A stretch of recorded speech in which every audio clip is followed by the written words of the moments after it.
Hello বিয়াস, আসসালামু আলাইকুম। সবাই কেমন আছেন? আশা করি আলহামদুলিল্লাহ অনেক ভালো আছেন। তো ভাবছিলাম যে আজকে মাছ ধরার ছিপে করে ঘুরবো সাগরের ভিতরে, তাই উঠে গেলাম। আমি নিজে একা, বন্ধু বান্ধব কেউ আসে নাই। এই দেখেন সবাই কেউ একটু মাছ ধরতেছে বসি দিয়া। এগুলো হলো টুনা ফিশ। টুনা ফিশ মানে এই টুনা ফিশগুলা এইভাবে ধরে আর কি সাগরে, এই যে সবাই কীভাবে ধরতেছে। আমি ছাদে বইবে মানে যা এটার উপরে বসে বসে ভিডিও বানাচ্ছে আর কি।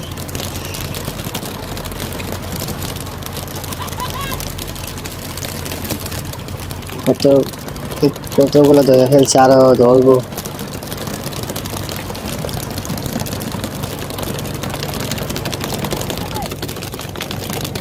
এগুলো ধরার পর এগুলি একটা ফিক্সি যদি নিয়ে এগুলো আপনি বড় করে রাখবে, টাইট করবে, রাখার পর কাটবে, কাটতে প্যাকেজিং করে বিভিন্ন রেস্টুরেন্টে নিয়ে এবং শপিংয়ে ডেলিভারি দিবে।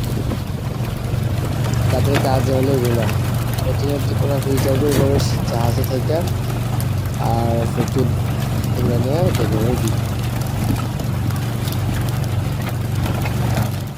এই কাজের জন্য জাহাজে থাকে, জাহাজে খায়, শীতে থাকে, শীতে খায়, কাজের সময় কাজ করে। আপনারা বলেন তো কীভাবে করে মাছগুলো ধরতেছে? একজন একটা ওষুধ খাবার একটা ব্যবহার করে, যে পাইপগুলো দেখতেছেন তাদের সাথে পাইপগুলো আছে, স্যালান মিশ্রণভাবে পাইপ দিয়া রাখে। এই কারণে মাছগুলা এগুলো থেকে চলে আসে, তখন তারা এইভাবে কষিটা ব্যবহার করে থাকে। কচুর খাটানোর পর এইভাবে মাছগুলো ধরে এত সহজে কাজ করতে পারে না। কত অভ্যস্ত হয়ে গেছে।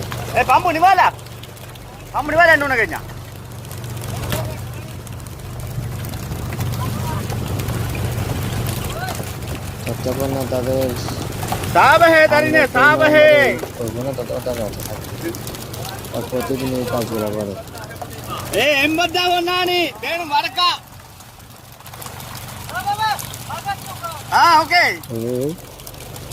এক ধরনের খাবার ছিটে গেছে বললাম না, তারা এক ধরনের খাবার ছিটে গেছে এবং স্যালান একটা মিশ্রণ করে পাইপ দিয়ে তাদের সামনে পাইপ দিয়ে রাখছে, পাইপের মধ্যে আমি স্যালান পানিটা পরে তখন চলে আসি এখানে। তারা এবার বসিয়ে দেবে খেলা, পিছিয়ে দেবে খেলা।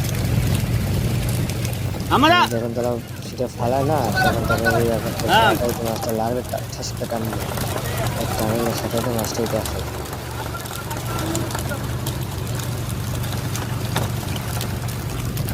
साहब है कुछ ने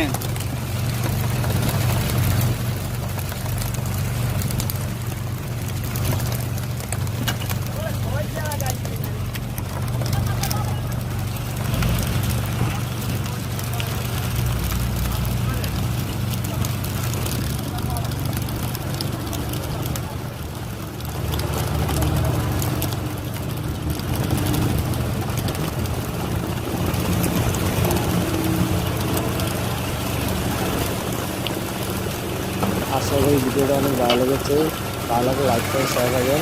ভালো থাকবেন। আল্লাহ হাফেজ।